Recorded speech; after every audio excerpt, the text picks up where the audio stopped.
Now I want to ask, after that history lesson, I want to ask each of you, how close do you think we are to legalizing marijuana on a federal level? And what do you think it will take? Jeff, let's start with you.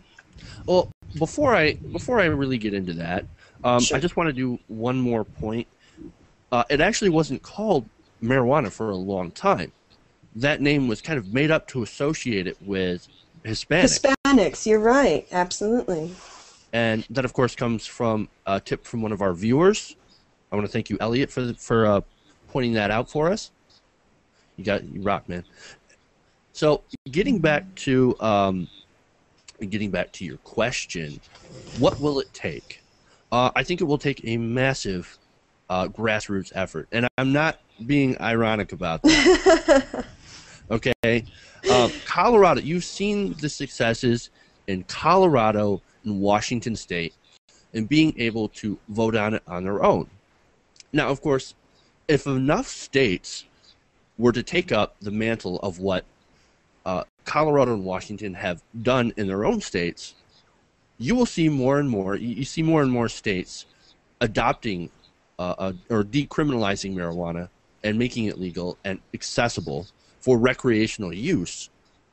The more of those states you see, the harder it's going to be for the federal government to be able to no longer recognize it. Because once people see in that state that, hey, it does have uses, it's very, it's much more healthy than alcohol or tobacco, and it has great medical uses, it doesn't matter how much they lobby Congress, because it's going to be the states deciding for themselves. And if enough states get on board, the federal government is going to ultimately get on board with them, and that's pretty much what I see there.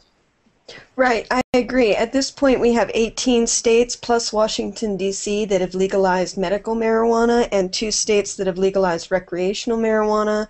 And there are a couple more states that have decriminalized it, making it a civil disobedience rather than a ticketable offense, rather than something that's a criminal offense. Rather than being able to go to jail, you get a ticket for it. Right. Right. Exactly, like a traffic infringement. So at some point, it's going to be too obvious that this drug is harmless and even beneficial, and they're not going to be able to ignore it. In my opinion, it's a lot like gay marriage. At some point, it's just going to be inevitable. You can't stop it. Daniel, what do you think about this? What do you think? I personally believe that Florida is the end game. I mean, Florida is the one state that can't make up its mind politically.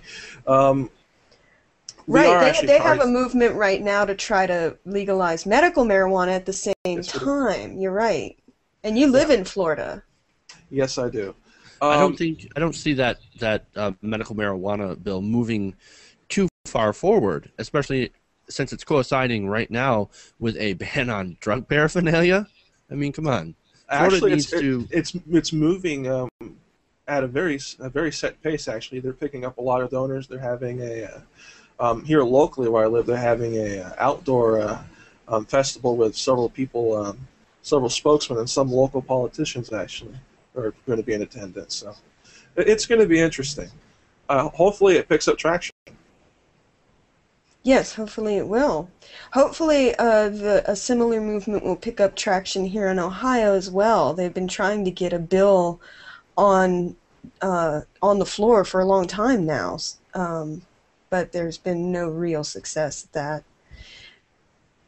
Well, our government likes to deem the forgive me for this language, the states that matter type mentality to them.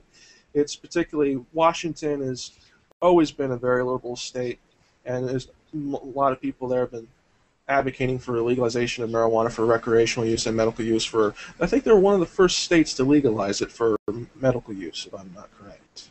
I'm surprised Massachusetts took this long to legalize medical marijuana. They did so just last year. Do you think Florida's the end game? I personally do. I think it would be a significant jump in the right direction. And we got I think once quite a diverse populace. I think once many of those people in Florida, because Florida has this reputation for being a place where old people tend to retire. Well, once it's common knowledge that will help a lot with arthritis and glaucoma, I don't know. Where old people Florida go to might be retire and Hispanics go to live.